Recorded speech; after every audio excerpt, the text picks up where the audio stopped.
ನಾನ್ ನಿಮ್ಗೆ ಪ್ರಾರಂಭದಿಂದ ಹೇಳ್ತಾ ಇದ್ದೀನಿ, ಅಮೆರಿಕನ್ನರಿಗೆ ಮತ್ತು ಟ್ರಂಪ್ಗೆ ಅವರೇ ಹಾಕಿರುವ ಟ್ಯಾರಿಫ್ ತಿರುಗಿ ಬಾರಿಸುತ್ತೆ. ಮೋದಿ ಮಾಡಿರುವ 35 ನಿಮಿಷದ ಒಂದು ಫೋನ್ ಕಾಲ್ ಅಮೆರಿಕದ ವೈಟ್ ಹೌಸ್ ನಲ್ಲಿ ಬಿರುಕು ಬಿಡಿಸಿದೆ. ಸಕ್ಸಸ್ಫುಲ್ ಆಗಿ ಭಾರತ ಅಮೆರಿಕ ಮತ್ತು ಟ್ರಂಪ್ ವಿರುದ್ಧ ರಹಸ್ಯ ಕಾರ್ಯಾಚರಣೆ ಮಾಡಿ ಮುಗಿಸಿದೆ.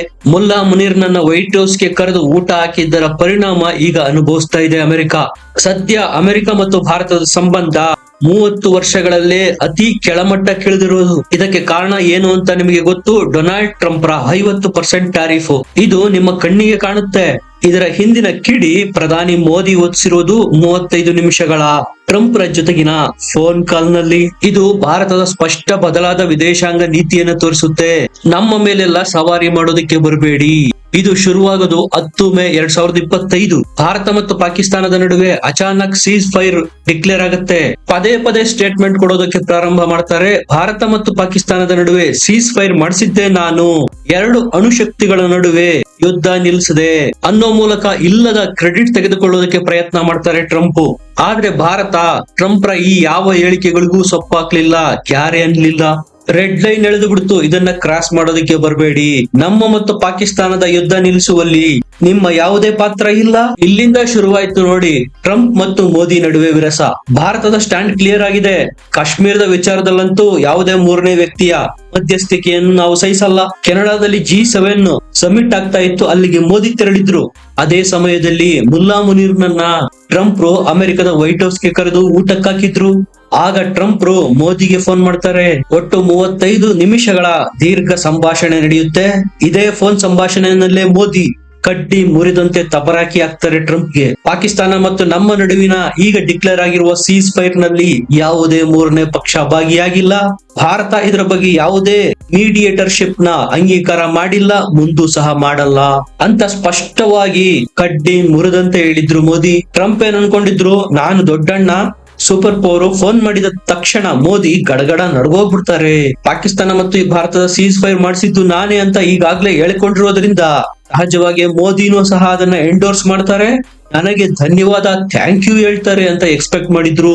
ಅಲ್ಲಿಂದ ಶುರುವಾಗುತ್ತೆ ನೋಡಿ ಟ್ರಂಪ್ಗೆ ಮೋದಿಯ ಏಟು. ಅವ್ರೇನ್ ಅನ್ಕೊಂಡಿದ್ರು, ಮೋದಿ ನನ್ನ ಪರಮಾಪ್ತ, ನಾನು ಹೇಳಿದ್ದೆಲ್ಲ ಒಪ್ಕೊಳ್ತಾರೆ, ನೊಬೆಲ್ ಪೀಸ್ ಪ್ರೈಸ್ ಗೆ ನನ್ನನ್ನ ಪ್ರಮೋಟ್ ಮಾಡ್ತಾರೆ. ಟ್ರಂಪ್ ಗೆ ಮೋದಿ ಬಗ್ಗೆ ಸಂಪೂರ್ಣವಾಗಿ ಗೊತ್ತಿಲ್ಲ. ದೇಶದ ವಿಚಾರ ಬಂದಾಗ ಮೋದಿ ಅಷ್ಟು ಕಠೋರ ವ್ಯಕ್ತಿ ಇನ್ನೊಬ್ಬರಿಲ್ಲ. ಅದೇ ಸಂದೇಶನ ಮೋದಿ ಟ್ರಂಪ್ ಗೆ 35 ನಿಮಿಷಗಳ ಫೋನ್ ಕಾಲ್ ಅಲ್ಲಿ ಕೊಟ್ಟಿರೋದು. ಫೋನ್ ಸಂಭಾಷಣೆ ಇನ್ನೇನು ಮುಗಿಬೇಕು. ಕೊನೆಗೆ ಟ್ರಂಪ್ ಕೇಳ್ತಾರೆ ಮೋದಿಗೆ, ಕೆನಡಾದಿಂದ ನೀವು ಭಾರತಕ್ಕೆ ವಾಪಸ್ ಆಗೋ ಸಮಯದಲ್ಲಿ ವೈಟ್ ಹೌಸ್ಗೂ ಬಂದೋಗಿ ಮಾತುಕತೆ ಆಡೋಣ ಅಂತ ಆಹ್ವಾನ ಕೊಡ್ತಾರೆ. ಸ್ನೇಹಿತರೆ, ಇದು ಹೊರನೋಟಕ್ಕೆ ಏನನ್ಸುತ್ತೆ? ಮೋದಿ ಮತ್ತು ಟ್ರಂಪ್ ನಡುವೆ ಒಳ್ಳೆ ಫ್ರೆಂಡ್ಶಿಪ್ ಇದೆ, ಹಾಗಾಗಿ ಆಮಂತ್ರಣ ಕೊಡ್ತಾ ಇದ್ದಾರೆ, ಹೋಗೋದ್ರಲ್ಲಿ ಏನ್ ತಪ್ಪಿದೆ ಅನ್ಸುತ್ತೆ. ಆದ್ರೆ ಇದರ ಹಿಂದೆ ಷಡ್ಯಂತ್ರ ಇತ್ತು. ಮುಲ್ಲಾ ಮುನೀರ್ ನನ್ನ ಕೂರಿಸಿಕೊಂಡು ಮಾತುಕತೆ ಆಡಬೇಕು, ಯುದ್ಧ ನಿಲ್ಲಿಸಿದ ಕ್ರೆಡಿಟ್ ತೆಗೆದುಕೊಳ್ಬೇಕು ಅನ್ನುವ ಟ್ರಂಪ್ ರ ಅಪಾಹಪಿ ಇತ್ತು. ಆ ಮೂಲಕ ಪ್ರಪಂಚಕ್ಕೆ ಸ್ಪಷ್ಟವಾಗಿ ಸಂದೇಶ ಕೊಟ್ಟಂತಾಗ್ಬೇಕು, ನೋಡಿ ನನ್ನಿಂದನೇ ಭಾರತ ಪಾಕಿಸ್ತಾನ ಯುದ್ಧ ನಿಂತಿದ್ದು, ನನ್ನ ನೇತೃತ್ವದಲ್ಲಿ ಇಬ್ಬರು ನಾಯಕರು ಒಂದಾಗಿದ್ದಾರೆ. ಇಂತಹ ಒಂದು ಕೆಡ್ಡ ಟ್ರಾಪ್ ನ ಸಿದ್ಧ ಮಾಡಿದ್ರು ಟ್ರಂಪ್. ಆದ್ರೆ ಈ ಷಡ್ಯಂತ್ರ ಮೋದಿಗೆ ಗೊತ್ತಾಗೋಯ್ತು. ಈ ಟ್ರಾಪ್ ಅಲ್ಲಿ ಬೀಳೋದಿಕ್ ಹೋಗ್ಲಿಲ್ಲ. ಅಷ್ಟೇ ವಿನಮ್ರವಾಗಿ ಮೋದಿ ಟ್ರಂಪ್ ಕೊಟ್ಟ ಆಹ್ವಾನವನ್ನು ತಿರಸ್ಕರಿಸಿದ್ರು. ಈಗ ಆಲ್ರೆಡಿ ನನಗೆ ಪ್ರೀ ಶೆಡ್ಯೂಲ್ಸ್ ಮೀಟಿಂಗ್ ಇದಾವೆ, ಕ್ರೊವೇಷಿಯಾಕ್ಕೆ ಹೋಗ್ತಾ ಇದ್ದೀನಿ, ಬರೋದಿಕ್ ಆಗೋದಿಲ್ಲ ಅಂತ ಫೋನ್ ಇಟ್ರು. ಇಲ್ಲಿ ಟ್ರಂಪ್ಗೆ ಒಂದು ಸ್ಪಷ್ಟ ಸಂದೇಶ ಕೊಟ್ಟಂತೆ, ಈ ರೀತಿಯ ಪ್ರಯತ್ನಗಳನ್ನ ಇನ್ನು ಮುಂದೆ ಮಾಡಬೇಡ, ನಮ್ಮ ಮತ್ತು ಪಾಕಿಸ್ತಾನದ ನಡುವೆ ಕಡ್ಡಿ ಆಡ್ಸೋದಿಕ್ಕೆ ಬರಬೇಡ, ನಿಮ್ಮದೇನು ಇದರಲ್ಲಿ ಪಾತ್ರ ಇಲ್ಲ, ಇದು ಬೈಲ್ಯಾಟ್ರಲ್ ಇಶ್ಯೂ. ನಾವು ಪಾಕಿಸ್ತಾನದ ಒಬ್ಬ ಆರ್ಮಿ ಚೀಫ್ ಮುಲ್ಲಾ ಮುನೀರ್ ಜೊತೆಗೆ ಮೀಟಿಂಗ್ ಮಾಡುವಷ್ಟು ಕೆಳಮಟ್ಟಕ್ಕೆ ಇನ್ನೂ ಬಂದಿಲ್ಲ. ಇಲ್ಲಿಂದ ವೈಯಕ್ತಿಕ ದ್ವೇಷ ಶುರುವಾಯಿತು ಮೋದಿಯ ಮೇಲೆ ಟ್ರಂಪ್ಗೆ. ಟ್ರಂಪ್ ಭ್ರಮಾಲೋಕದಲ್ಲಿ ಜೀವಿಸೋ ಜೀವಿ, ಭ್ರಮೆಯಲ್ಲಿದ್ರು ಅಮೆರಿಕ ಸೂಪರ್ ಪವರ್. ಒಂದು ಫೋನ್ ಕಾಲ್, ಒಂದು ಆಹ್ವಾನ, ಪ್ರಪಂಚದ ನಾಯಕರು ಕಾಯ್ತಾ ಇರ್ತಾರೆ. ಮೋದಿಗೆ ಫೋನ್ ಮಾಡಿದ್ರೆ ಸಾಕು, ಆಹ್ವಾನ ಕೊಟ್ರೆ ಸಾಕು, ದಡಬಾಡಾಯಿಸಿ ಓಡಿ ಬಂದ್ಬಿಡ್ತಾರೆ. ಈ ರೀತಿಯ ಭ್ರಮೆನಲ್ಲಿದ್ರು. ಅವರ ಆಹ್ವಾನವನ್ನು ತಿರಸ್ಕಾರ ಮಾಡಿದ್ರಿಂದ ಪ್ರತಿಷ್ಠೆಗೆ ಕೊಡಲಿ ಪೆಟ್ಟು ಬಿತ್ತು. ಅದರ ಪರಿಣಾಮನೇ ಈಗ 25% ಇದ್ದ ಟ್ಯಾರಿಫ್ ನ 50% ಏರಿಸಿದ್ರು. ಅಲ್ಲಿಂದ ವೈಯಕ್ತಿಕ ದಾಳಿಗಳನ್ನ ಮಾಡೋದಕ್ಕೆ ಶುರು ಮಾಡಿದ್ರು. ಭಾರತದ ಅರ್ಥವ್ಯವಸ್ಥೆನ ಡೆಡ್ ಎಕಾನಮಿ ಅಂದ್ರು. ಪಾಕಿಸ್ತಾನದಲ್ಲಿ ನಾವು ತೈಲ ಫೈಂಡ್ ಔಟ್ ಮಾಡ್ಬಿಡ್ತೇವೆ, ಪಾಕಿಸ್ತಾನ ಇನ್ನು ಮುಂದೆ ತೈಲವನ್ನ ಭಾರತಕ್ಕೆ ಮಾರಲಿದೆ. ಈ ರೀತಿಯ ಹುಚ್ಚು ಸ್ಟೇಟ್ಮೆಂಟ್ ಗಳನ್ನ ಕೊಡೋದಕ್ಕೆ ಶುರು ಮಾಡಿದ್ರು. ಏಷ್ಯಾದಲ್ಲೇ ಅತ್ಯಧಿಕ ಟ್ಯಾರಿಫ್ ನ ಭಾರತದ ಮೇಲೆ ಹಾಕಲಾಯಿತು. ಭಾರತ ಟ್ರಂಪ್ ಮತ್ತು ಅಮೆರಿಕದ ವಿಚಾರದಲ್ಲಿ ಇಷ್ಟು ಕಠೋರವಾಗಿ ವರ್ತಿಸಬಾರದಿತ್ತು ಅಂತ ಈಗಲೂ ಅನೇಕರು ಹೇಳ್ತಾರೆ. ಇಲ್ಲೇ ಇರೋದು ನೋಡಿ ಭಾರತದ ಕೂಟನೀತಿ. ಭಾರತ ಈಗ ಇಂತಹ ಕಠಿಣ ನಿರ್ಧಾರನ ಅಮೆರಿಕದ ವಿರುದ್ಧ ತೆಗೆದುಕೊಳ್ಳದೆ ಹೋಗಿದ್ರೆ ನಾಳೆ ನಮ್ಗೆ ವೆಪನ್ ಸಪ್ಲೈ ಮಾಡುವ ಫ್ರಾನ್ಸ್ ಸಹ ನಮ್ಮ ಮೇಲೆ ಸವಾರಿ ಮಾಡ್ತಾ ಇತ್ತು. ನಮ್ಮ ಜೊತೆಗೆ ಫ್ರೀ ಟ್ರೇಡ್ ಅಗ್ರಿಮೆಂಟ್ ಮಾಡ್ಕೊಂಡಿರುವ UK ಸಹ ನಮ್ಮ ಮೇಲೆ ಸವಾರಿ ಮಾಡ್ತಾ ಇತ್ತು. ಯುರೋಪಿಯನ್ ಯೂನಿಯನ್ ಸಹ ಬೆದರಿಸುವ ತಂತ್ರ ಅನುಸರಿಸ್ತಾ ಇತ್ತು. ಇದೆಲ್ಲಕ್ಕೂ 35 ನಿಮಿಷಗಳ ಫೋನ್ ಕಾಲ್ ನಲ್ಲಿ ಮೋದಿ ಫುಲ್ ಸ್ಟಾಪ್ ಇಟ್ರು. ಇದರಲ್ಲಿ ಲಾಸ್ ಆಗತ್ತೆ ಅಮೆರಿಕದ ಟ್ರೇಡ್ ನೊಂದಿಗೆ ಅಂತ ನೀವು ಅನ್ಕೋಬಹುದು.